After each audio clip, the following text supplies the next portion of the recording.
Thiruvananthapuram corporation ചക്രശ്വാസം വലിക്കുകയാണ്. എപ്പോഴും നിലംപൊത്താൻ സാധ്യതയുണ്ട് എന്ന തരത്തിലാണ് ഇപ്പോഴുള്ള കോർപ്പറേഷൻ്റെ അവസ്ഥ.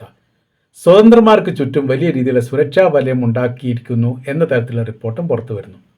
എന്തൊക്കെയാണ് ഇപ്പോൾ തിരുവനന്തപുരം കോർപ്പറേഷനിൽ നടക്കുന്നത് എന്ന കാര്യം നമുക്കൊന്ന് വിലയിരുത്താം. കഴിഞ്ഞ ദിവസമാണ് വിഴിഞ്ഞം, അതായത് ഇന്നാണ് വിഴിഞ്ഞം ഡിവിഷനിലെ തിരഞ്ഞെടുപ്പിൻ്റെ റിസൾട്ട് പുറത്തു വന്നത്. 101 കോർപ്പറേഷൻ വാർഡുകളാണ് തിരുവനന്തപുരത്തുള്ളത്. അതിൽ 100 എണ്ണത്തിലാണ് തിരഞ്ഞെടുപ്പ് നടന്നത്. ഒന്നിൽ അന്ന് സ്ഥാനാർത്ഥി മരണപ്പെട്ട കാരണത്താൽ തെരഞ്ഞെടുപ്പ് മാറ്റിവെച്ചതായിരുന്നു. 12-ാം തീയതി, അതായത് മെനയാവ് തെരഞ്ഞെടുപ്പ് നടന്നു, ഇന്നലെ തെരഞ്ഞെടുപ്പ് നടന്നു, ഇന്ന് അതിൻ്റെ റിസൾട്ട് പുറത്തു വന്നു. റിസൾട്ട് പുറത്തു വന്ന സമയത്ത് അത് UDFനാണ് ആ സീറ്റ് കിട്ടിയത്. അതോടുകൂടി UDFൻ്റെ സീറ്റ് കഴിഞ്ഞ പ്രാവശ്യത്തിനെ അപേക്ഷിച്ച് 1 കൂടി. അപ്പോൾ ഈ ബി ജെ പിയെ താഴെയിറക്കാൻ വേണ്ടിയിട്ട് ഏറെക്കുറെ ഒരു ധാരണ UDFനും LDFനും ഉണ്ടായിരുന്നു. പക്ഷെ അവിടെ പ്രതിസന്ധി ഉണ്ടായത് സ്വതന്ത്രരാണ്. സ്വതന്ത്രൻ BJP പിന്തുണച്ചു. അങ്ങനെയാണ് ഭരണം കിട്ടിയിരിക്കുന്നത്. അന്നത്തെ സീറ്റ് നോക്കുന്ന സമയത്ത് 101 സീറ്റിൽ 100 ഇടത്ത് തിരഞ്ഞെടുപ്പ് നടന്നു. BJPക്ക് 50 സീറ്റ് കിട്ടി, LDFന് 29, UDFന് 19, 2 സ്വതന്ത്രന്മാർ, അങ്ങനെ 100 സീറ്റായി. ഈ 50 സീറ്റിനോടൊപ്പം ഒരു സ്വതന്ത്രൻ പിന്തുണച്ചതോടുകൂടി അത് 51 സീറ്റായി. അപ്പോൾ LDFനും UDFനും 29ഉം 19ഉം പിന്നീട് ഒരു സ്വതന്ത്രനും, അപ്പോൾ 29, 49 സീറ്റും മറ്റത് 51 സീറ്റുമായിട്ട് നിലനിന്നു. മാറ്റിവെച്ച വിഴിഞ്ഞം തെരഞ്ഞെടുപ്പ് വന്നതോട് കൂടിയിട്ട് ആ സീറ്റിൽ UDF ജയിച്ചു. UDFലെ KH സുധീർ ഖാൻ 83 വോട്ടിൻ്റെ ഭൂരിപക്ഷത്തിനാണ് ജയിച്ചത്. ഇതോടെ UDF 20ആയി, LDF 29 നേരത്തെ ഉള്ളത്, പിന്നീട് ഒരു സ്വതന്ത്രൻ. കൂട്ടി എണ്ണുന്ന സമയത്ത് 50 എണ്ണം ഇപ്പോൾ ടോട്ടലായിട്ട് UDFനും LDFനും സ്വതന്ത്രനും കൂടി ചേർത്തെണ്ണുന്ന സമയത്തുണ്ട്. മറ്റൊരു സ്വതന്ത്രനും കൂടി ചേർത്തെണ്ണുന്ന സമയത്ത് 51 ഉണ്ട്.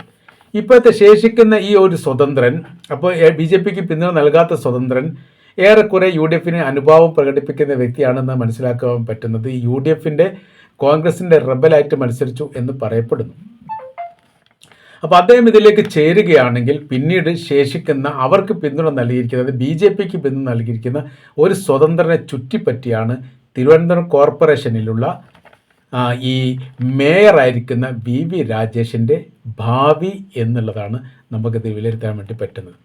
VV രാജേഷ് BJPയുടെ കേരളത്തിൻ്റെ ചരിത്രത്തിൽ ആദ്യമായിട്ട് തിരുവനന്തപുരം കോർപ്പറേഷനിൽ മേയറായിട്ട് വന്നിരിക്കുകയാണ്. ആശാനാഥ് എന്ന് പറയുന്ന ആളാണ് അവിടുത്തെ ഡെപ്യൂട്ടി മേയറായിരിക്കുന്നത്. 2 BJPക്കാരാണ് വന്നത്. സ്ഥാനാർത്ഥിയുടെ വോട്ടുമായിട്ട് ബന്ധപ്പെട്ട കാര്യങ്ങൾ നോക്കുന്ന സമയത്ത് KH സഹീർ ഖാൻ, നമ്മൾ പറഞ്ഞ സുധീർ ഖാൻ ലഭിച്ചത് 2902 വോട്ടാണ്. ഇത് UDFന് ലഭിച്ചത്. K നൗഷാദ് LDFൻ്റെ സ്ഥാനാർത്ഥിക്ക് 2819 വോട്ട്. BJPയുടെ ബിൻ എന്ന് പറയുന്ന സ്ഥാനാർത്ഥിക്ക് 2437 വോട്ട്. ഇതാണ് വോട്ടിങ്ങിൻ്റെ പാറ്റേൺ. ഭൂരിപക്ഷം നോക്കുന്ന സമയത്ത് 83 വോട്ടിൻ്റെ ഭൂരിപക്ഷത്തിനാണ് പറയപ്പെട്ട സുധീർ ഖാൻ എന്ന് പറയുന്ന ആൾ തിരഞ്ഞെടുത്തത്. ഇനിയാണ് അംഗംവെട്ടും, ഇനിയാണ് രാഷ്ട്രീയ രീതികൾക്കൊക്കെ മാറ്റം വരാൻ സാധ്യതയുണ്ട് എന്ന് വിലയിരുത്തുന്നത്. ഈ ഒരു BJPക്ക് പിന്തുണ നൽകുന്ന ഈ സ്വതന്ത്ര സ്ഥാനാർത്ഥി അങ്ങോട്ടും ഇങ്ങോട്ടും കാലുമാറാൻ സാധ്യതയുണ്ട്. അല്ല, കാല് മാറുന്നത് കൊണ്ട് ഇലക്ഷൻ റൂൾ പ്രകാരം പ്രശ്ന കാര്യങ്ങളൊന്നുമില്ല. പാർട്ടിക്കാർ മാറുന്ന സമയത്താണ് അതിൻ്റെ പ്രോട്ടോക്കോൾ, നിയമവ്യവസ്ഥയൊക്കെ ബാധിക്കുന്നത്. സ്വതന്ത്രരെ സംബന്ധിച്ചിടത്തോളം അങ്ങോട്ടും ഇങ്ങോട്ടൊക്കെ മാറാം.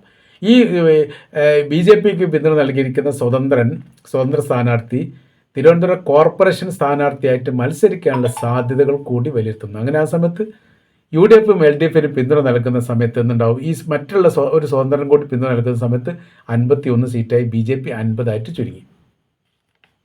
അപ്പോൾ ഏത് നിമിഷവും ആടി ഉലയുന്ന ഒരു കപ്പലിലാണ് ഇപ്പോൾ യഥാർത്ഥത്തിൽ BJPയുടെ VV രാജേഷ് യാത്ര ചെയ്യുന്നത് എന്നുള്ളത് വളരെ കൃത്യമാണ്. അതുകൊണ്ട് തന്നെ BJPക്ക് പിന്തുണ നൽകിയിരിക്കുന്ന സ്വതന്ത്ര സ്ഥാനാർത്ഥിക്ക് വലിയ കവചം തീർത്തിരിക്കുന്നു എന്നുള്ളതാണ്. ഇയാൾ അങ്ങോട്ടങ്ങോട്ട് മാറിപ്പോവുക എന്നുള്ളതിൻ്റെ അടിസ്ഥാനത്തിൽ അങ്ങനെയൊക്കെ ഉണ്ട് എന്നുള്ളതാണ്. ആ സ്ഥാനാർത്ഥിയെ സംബന്ധിച്ചിടത്തോളം അയാൾ ഒരു സ്വതന്ത്ര കാഴ്ചപ്പാടുള്ള ആളും ഈ ജനങ്ങൾക്കിടയിൽ വലിയ മതിപ്പുള്ള ആളുമാണ്. അതുകൊണ്ട് തന്നെ BJPക്ക് പിന്തുണ നൽകിയതിൽ പല ആളുകൾക്കും, പല വോട്ടർമാർക്കും വലിയ രീതിയിലുള്ള എതിർപ്പുണ്ട്. അങ്ങനെ ചെയ്യാൻ പാടില്ലായിരുന്നു. ചെയ്യേണ്ട രീതി അങ്ങനെയല്ല. തെറ്റായിരിക്കുന്ന കീവഴക്കമാണ്. സ്വതന്ത്രനായിട്ട് നിൽക്കുന്ന സമയം സ്വതന്ത്രമായിട്ട് നിൽക്കുക. അദ്ദേഹം വിജയിച്ചതിന് ശേഷവും പറഞ്ഞിരിക്കുന്ന കാര്യം, ഞാൻ സ്വതന്ത്രനായിട്ട് സ്വതന്ത്ര നിലപാടുള്ള വ്യക്തിയായിട്ട് തന്നെ നിൽക്കുമെന്നുള്ളതാണ്.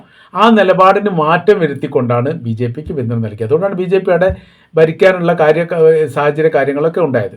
എന്നാൽ ഇപ്പോൾ 51 ബി ജെ പിക്കും ഏറെക്കുറെ സ്വതന്ത്ര പിന്തുണയ്ക്കുകയാണെങ്കിൽ 50 L D F U D എഫിനുമാവും. ബി ജെ പിയുടെ ഭരണം അവിടെ നിന്ന് ഒഴിവാക്കാൻ വേണ്ടിയിട്ട് എൽ ഡി എഫും യു ഡി എഫും സഹകരിക്കാൻ വേണ്ടി മുൻപ് തന്നെ തീരുമാനിച്ചിരുന്നു. ആ തീരുമാനം ഒന്നും കൂടി അരക്കിട്ട് ഉറപ്പിക്കുന്ന രീതിയിലേക്ക് കാര്യങ്ങൾ പോകുന്നു. അങ്ങനെയെങ്കിൽ ബി ജെ പിക്ക് പിന്തുണ കൊടുത്ത സ്വതന്ത്ര സ്ഥാനാർത്ഥിയെ ഈ മേയർ സ്ഥാനാർത്ഥിയാക്കി മാറ്റാൻ സാധ്യത വളരെ കൂടുതലാണ്. ഏതെങ്കിലും തരത്തിൽ ഈ യു ഡി എഫിനോ എൽ ഡി എഫിനോ മേയർ സ്ഥാനം വരിക എന്നുള്ളതല്ല, ബി ജെ പിക്ക് തിരുവനന്തപുരം മേയർ സ്ഥാനത്തിൽ നിന്ന് ഇറങ്ങുക, അതായത് ഭരണം കിട്ടാതിരിക്കുക എന്നുള്ളത് അഭിമാന വിഷയമായിട്ട് മാറിക്കുന്നു. ഇപ്പോൾ പ്രത്യേകിച്ച് KSRTC മന്ത്രിയുമായിട്ട് ഗണേഷ് മന്ത്രിയായിട്ട് ബന്ധപ്പെട്ട് വി രാജേഷും ഒക്കെ കുറച്ച് വിഷയ കാര്യങ്ങളൊക്കെ ഉണ്ടായിട്ടുണ്ട്. അത് എൽ ഡി എഫിന് സാരമായിട്ട് ബാധിച്ച കാര്യമാണ്. അപ്പോൾ അങ്ങനത്തെ അത് ഭാവിയിൽ ഇനി ഉണ്ടാവാൻ സാധ്യതയുണ്ട്. അതായത് കോർപ്പറേഷൻ്റെ കീഴിൽ ഓടുന്ന വാഹനങ്ങൾ തിരിച്ച് ചോദിച്ചു എന്നതുമായിട്ട് ബന്ധപ്പെട്ട വലിയ വിഷയങ്ങളാണ് അവിടെ ഉണ്ടായത്. അത് പുറത്തോടാൻ പാടില്ല, കോർപ്പറേഷൻ്റെ അകത്തോടണം. അതായത് സംസ്ഥാന ഭരണ സംവിധാന കാര്യത്തിൽ പോലും കോർപ്പറേഷൻ്റെ മേയർ ഇടപെടുന്നതിലേക്ക് കാര്യങ്ങൾ പോകുന്നത് അത്ര നിസ്സാരമായിട്ട് കാണാൻ വേണ്ടി സാധിക്കുകയൊന്നുമില്ല. അപ്പോൾ അതുകൊണ്ട് അതിനെ നിയന്ത്രിക്കണമെങ്കിലും അതിനെ പിടിച്ചു കെട്ടണമെങ്കിലും കോർപ്പറേഷൻ്റെ ഭരണം തന്നെ അട്ടിമറിയണം. ഭരണം അട്ടിമറിയാൻ ഇവിടെ വലിയ സാധ്യത കൂടുതലാണ്. അത് ആ ഒരു വിഷയം മനസ്സിലാക്കിയിട്ടാണ് ഇപ്പോൾ വി രാജേഷിനെ സംബന്ധിച്ച് അയാളൊക്കെ വല്ലാത്ത രീതിയിലുള്ള പ്രയാസത്തിലാണ്. അതിൻ്റെ കാര്യം എന്ന് പറഞ്ഞാൽ എപ്പോഴാണ് ഇത് വീഴുക എന്ന് പറയാൻ വേണ്ടി പറ്റില്ല. ഇനി ഏതെങ്കിലും ഒരു സ്ഥാനാർത്ഥിക്ക് എന്തെങ്കിലും സംഭവങ്ങൾ നടന്നിട്ടാണെങ്കിൽ പുതിയൊരു തെരഞ്ഞെടുപ്പോ കാര്യങ്ങളോ വരേണ്ട ഒരു സാഹചര്യങ്ങൾ വന്നാൽ അവിടെ ഒരിക്കലും ഇനി ബി ജെ പി വിജയിക്കാനുള്ള സാധ്യത കുറവാണ്. അങ്ങനത്തെ കുറേ പ്രശ്നങ്ങൾ ഈ വിഷയമായിട്ട് ബന്ധപ്പെട്ടുണ്ട്. അപ്പോൾ ചക്രശ്വാസം വലിക്കുന്ന വല്ലാത്തൊരു ദയനീയ അവസ്ഥയിലാണ് നിലവിൽ തിരുവനന്തപുരം കോർപ്പറേഷൻ എന്ന് തീർച്ചയായിട്ടും നമ്മൾക്ക് പറയാൻ വേണ്ടിയിട്ട് സാധിക്കുന്നതാണ്.